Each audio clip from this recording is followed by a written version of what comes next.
নমস্কার বন্ধুরা, সুবর্ণা রন্ধন শিল্পে আপনাদের সবাইকেই স্বাগত। আজকে আমি আপনাদের সাথে খুবই সিম্পল একটা রান্না শেয়ার করব, ট্যাংরা মাছের ঝোল। তো চলুন তাহলে দেরি না করে রেসিপিটা আমরা দেখে নিই।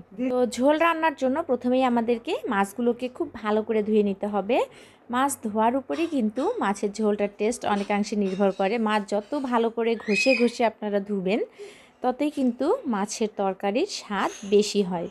তো মাছটাকে ভালো করে লবণ দিয়ে ঘষে ঘষে ধুয়ে নিয়েছি। এখন এই মাছগুলোকে লবণ আর হলুদ দিয়ে মেখে নিচ্ছি। এখানে আমি হাফ চা চামচ হলুদ এবং 1 চা চামচ লবণ দিয়েছি 300 গ্রাম মাছের জন্য। তো মাছটাকে মেখে নিয়েছি। এখন এগুলোকে ভেজে নিতে হবে। সেজন্য চুলায় একটা ফ্রাই প্যান বসিয়ে দিয়ে এর মধ্যে সরিষার তেল দিয়ে দিলাম। খেয়াল রাখতে হবে তেলটা যাতে ভালোভাবে গরম হয়ে যায়। তেল যদি ভালোভাবে গরম না করে মাছ দেন, আমি নতুন রাঁধুনির জন্য বলছি এই কথাটা, তাহলে কিন্তু মাছগুলো লেগে যাবে আর ভাজা ভালো হবে না। আর নন স্টিকে যদি আপনারা রান্না করেন সেক্ষেত্রে কম গরম হলেও হবে। এখানে একটা মশলার পেস্ট তৈরি করে নিব। এখানে পেঁয়াজ, একটা টমেটো আর কয়েকটা কাঁচামরিচ নিয়েছি, এটাকে বেটে নিব।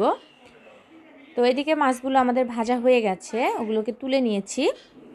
আর এখানে সরিষার তেল দিয়ে দিলাম প্রায় 2 টেবিল চামচ। এই যে মাছটা ভাজা হয়ে গেছে, এটাকে রেখে দিচ্ছি এক সাইডে। এর মধ্যে দিয়ে দিলাম হাফ কাপ কুচি করা পেঁয়াজ।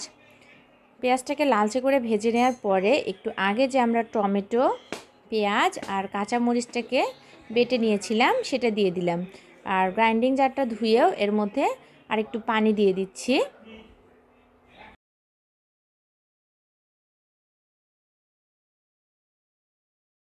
এরপরে এর মধ্যে দিয়ে দিচ্ছি, এখানে আমি নিয়েছি চা চামচের 1.5 চা চামচ রসুন বাটা, 1 চা চামচ জিরা গুঁড়া এবং 1.5 চা চামচ সরিষার গুঁড়া। আপনারা চাইলে সরিষা বাটাও দিতে পারেন। তার সাথে দিয়ে দিলাম 1 চা চামচ হলুদের গুঁড়া, 1 চা চামচ মরিচের গুঁড়া। ঝালটা অবশ্যই আপনাদের টেস্ট অনুযায়ী দিবেন। আর দিয়ে দিলাম স্বাদ মতো লবণ। এরপরে মশলাটাকে খুব ভালো করে একটু সময় নিয়ে কষিয়ে নিতে হবে। আমি তেলটা একটু কম দিয়েছি, আপনারা চাইলে তেলটা আর একটু বাড়িয়েও দিতে পারেন। এরপরে মশলাটাকে কষানোর পরে দিয়ে দিলাম ভেজে রাখা মাছগুলো, দিয়ে আরও কিছুক্ষণ মাছগুলোকে মশলার সাথে কষিয়ে নেওয়ার পরে এর মধ্যে দিয়ে দিলাম গরম পানি। প্রায় 2 গ্লাসের মতো গরম পানি দিয়েছি। এরপর এটাকে ঢাকা দিয়ে কম আঁচে ফুটিয়ে নিতে হবে প্রায় 5 থেকে 6 মিনিটের মতো। এরই মাঝে আমাদের ঝোলটা রান্না হয়ে গেছে। এখন চুলাটা বন্ধ করে দিব এবং ঝোলটাকে আমরা নামিয়ে নিব। আর আমি আপনাদের দেখিয়ে দিচ্ছি ঝোলটা ঠিক কীরকম ঘনত্বের হয়েছে। দেখতেই পাচ্ছেন এরকম ঘন হয়েছে ঝোলটা। তো চুলাটা বন্ধ করে দিব এবং ঝোলটাকে নামিয়ে নিচ্ছি। তো বন্ধুরা, আপনারা অবশ্যই এভাবে হালকা পাতলা মাছের ঝোলটা বাড়িতে রান্না করে খেয়ে দেখতে পারেন। ভীষণই কিন্তু সুস্বাদু হয়। আশা করছি আজকের রেসিপি আপনাদের ভালো লেগেছে। আর ভালো লাগলে ভিডিওতে লাইক দিবেন এবং আমার চ্যানেলকে সাবস্ক্রাইব করবেন। আজ এ পর্যন্ত, দেখা হবে নতুন কোনো রেসিপি নিয়ে। সবাই ভালো থাকবেন। নমস্কার।